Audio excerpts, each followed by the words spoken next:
لله وحده والصلاة والسلام على من لا نبي بعده أما بعد أعوذ بالله السميع العليم من الشيطان الرجيم من همزه ونفخه ونفسه بسم الله الرحمن الرحيم إذ تستغيثون ربكم فاستجاب لكم أني ممدكم بألف من الملائكة مردفين. جب تم اپنے پروردگار کو اپنے رب کو پکار رہے تھے اپنی مدد کے لیے فاستجاب لکم، اور اس نے تمہاری صدا کو سن لیا، تمہاری دعا کو سن لیا. انی ممدکم، کہ بے شک تمہاری وہ مدد فرما بألف من الملائکۃ، 1000 فرشتوں کے ذریعے مردفین، جو کہ پہ در پہ آنے والے ہیں.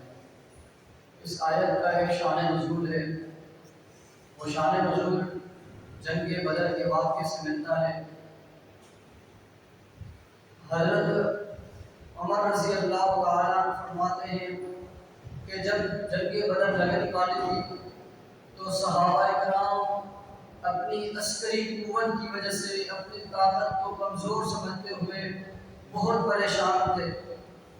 اللہ رب العالمین سے التجائے کر رہے تھے، اللہ رب العالمین کو صدائیں بلند کر رہے تھے، دعائیں مانگ رہے تھے، حتیٰ کہ آپ علیہ السلام بھی اللہ رب العالمین سے دعائیں کر رہے تھے اور عاجزی انکساری کے ساتھ یہ صدائیں بلند کر رہے تھے: اے اللہ، جو تو نے ہم سے وعدہ کیا تھا آج وہ وعدہ پورا کر دے. یا اللہ، یہ جو تیرے سے ہم تیرے بندے تیرے حاضر ہوئے ہیں، تیرے لیے آئے ہیں ادھر، یا اللہ تو ان کو ضائع نہ کرنا. صحابہ کرام رضوان اللہ علیہم اجمعین کی بہت کم تعداد تھی اور مشرکین کی 1000 تعداد تھی.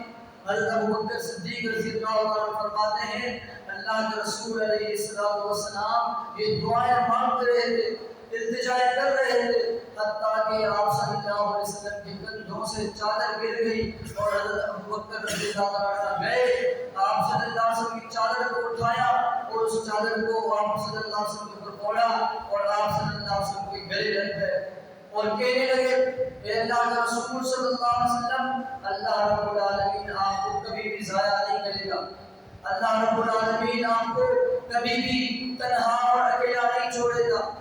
یہی التجا ہے جو اللہ رب العالمین سے کر رہے تھے. آپ صلی اللہ علیہ وسلم: اے اللہ، یہ جو کم تعداد کے بندے ہیں تیرے حاضر لے کے آیا ہوں، اگر ان کو تو نے نہیں چھوڑا یا اللہ تیرے اس روئے زمین پر کوئی بھی نام نہیں لینے والا ہوگا، تیری کوئی بھی عبادت کرنے والا نہیں ہوگا. پھر یہ آیت نازل ہوئی تو اللہ رب العالمین نے 1000 فرشتوں کی تعداد میں آپ صلی اللہ علیہ وسلم کو جنگ بدر میں بھیج دیا اور ان کی مدد کے لیے آئے.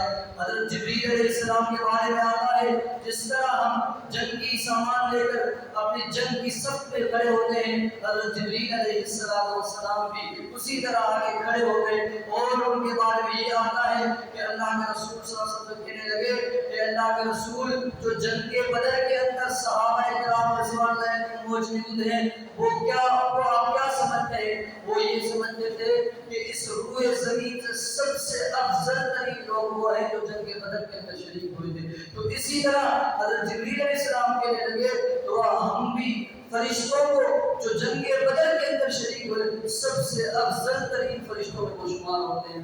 یہ اسلام کی پہلی جنگ تھی اور اللہ رب العالمین نے اس جنگ کے ذریعے اسلام کو فتوحات دی اور اسلام اسی طرح پھیلتا رہا. آگے یہی جنگ بدر کا واقعہ چلتا رہے گا. اللہ رب العالمین نے سمجھنے کی توفیق عطا فرمائے. جزاک اللہ.